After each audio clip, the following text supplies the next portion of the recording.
जय श्री कृष्णा। अभी आप लोग 14 तारीख को जो घटना पूर्व कुछ वर्षों में घटा हुआ है, पुलवामा हमला जो हमारे सेना के साथ हुआ, जो 40 जवानों का छलपूर्वक घटना जो समस्त भारत को शोकानुकूल कर दिया और हमारे देश के प्रत्येक घरों में मातम छा गया। ऐसी भारत की ऐतिहासिक घटना कभी नहीं हुआ, जो इतिहास में इसका कहीं ऐसा छलपूर्वक जो घटना घटा, हमारे देश में कभी ऐसा घटना घटने का कोई चांस ही नहीं था। लेकिन मैं समस्त भारतीयों को और खासकर हिंदू सनातन के मार्ग पे चलने वाले परिवारों को, चाहे वो सिख हों, ईसाई हों, जैन हों, बौद्धिस्ट हों, या अपने को जिस धर्म के हिंदू संप्रदाय के परंपरा को निर्वहन करने वाले, सनातन परंपराओं को धारण करने वाले भारतीय परिवार है, उन सभी से निवेदन करना चाहूँगा। अभी आप लोग जो व्यवस्था आपने देखा निकट के देश बंगाल में जो घटना घटा, धार्मिक क्षेत्र के आधार पर हिंदुओं के परिवारों के साथ, और जो स्थितियां वहाँ के अत्याचारी, दुराचारी व धर्म के विचार पे कार्यरत करने वाले परिवारों ने किया, जो सत्ता शासन प्रशासन को भी अपने हाथ में लेने का कार्य किया। यह एक बार भारत के इतिहास में यह रचना रची गई थी, जिसके कारण से एक पत्रकार ने देश की महान विभूति को इसका कालग्राह बना लिया।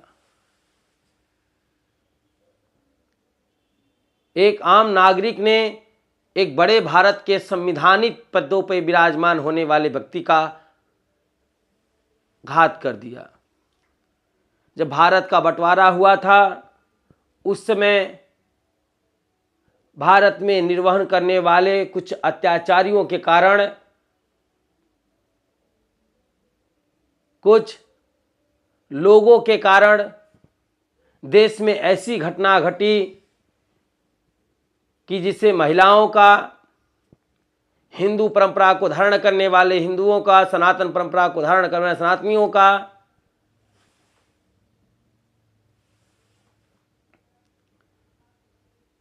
वैदिक धारणा व संस्कृति सनातन धारणा को नष्ट करने के लिए उनकी महिलाओं के साथ, उनके परिवारों के साथ अत्याचार हुआ।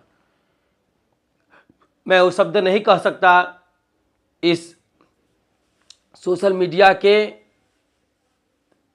जरिए, लेकिन जो घटनाएं घटी हैं महिलाओं के साथ, जो आज बहुत सोचने का विषय है, बहुत जानने का विषय है कि आज हमारे परिवार में वो घटना घटने लगे तो हमारे साथ क्या होगा। इसलिए इस 14 फरवरी के शोकानुकूल देश के इस तारीख को भारत का इतिहास, भारत का हर नागरिक याद रखेगा। जवानों का शहीद, देश के लिए शहीद होना हमारे समस्त भारत के आने वाली पीढ़ी जन्म जन्मांतरों तक इसको याद रखेगा। और मैं यह हर हिंदू भाइयों से, हर सनातनियों से यह निवेदन करूंगा कि आपके यहाँ जितने परिवार के जितने जन्य हों, जितने सहयोगी हों, जितने राष्ट्रवादी हों, उनको हर लोगों के साथ, हर व्यक्तियों के साथ, एक शास्त्र के साथ, शिक्षा के साथ, संस्कृति के साथ एक शस्त्र का भी उपयोग अपने घर में रखें। भारत की तत्कालीन सरकार ने इसलिए 4 वर्ष की शिक्षा प्रणाली की व्यवस्था के साथ साथ शस्त्र प्रणाली की व्यवस्था को भी ज्ञान कराएं पाठशालाओं में, विद्यालयों में। इसका विशेष जरूरी है, क्योंकि हर नागरिक, हर परिवार, हर देश के लोग अपने साथ साथ, हर वर्गीय धर्म विचारधारा के लोग अपने साथ साथ शस्त्र का उपयोग करते हैं। कभी बताइए कि आप यहाँ एक सर्प मारना हो, एक कुत्ता मारना हो तो एक लाठी, एक डंडा, एक अस्त्र का उपयोग जो होना पड़ता है। अगर कोई आपातकालीन घटना, कोई धर्मनिरपेक्ष विचारधारा पर आपके साथ ताड़ना कर दे, किसी आपके साथ किसी उपयोग का, किसी ऐसे अत्याचार का व्यवस्था कर दे, किसी ऐसे दुराचार व्यवस्था और आपातकालीन घटनाओं का मार्ग विशिष्ट कर दें, तो आपके साथ क्या होगा, आपके परिवार के साथ क्या होगा। इसलिए मेरा समस्त भारत के देवतुल्य जनता से निवेदन है कि आप लोग अस्त्र शस्त्र का सहयोग अवश्य लें और हर व्यक्ति को चलाने का और करने का उपयोगिता धारण करें। जो भारत की संस्कृति में तलवार, त्रिशूल, भाला आदि शब्दों का उपयोग किया गया है, इन शस्त्रों का कृपया जरूर विशेष उपयोग करें और अपने घर में रखें।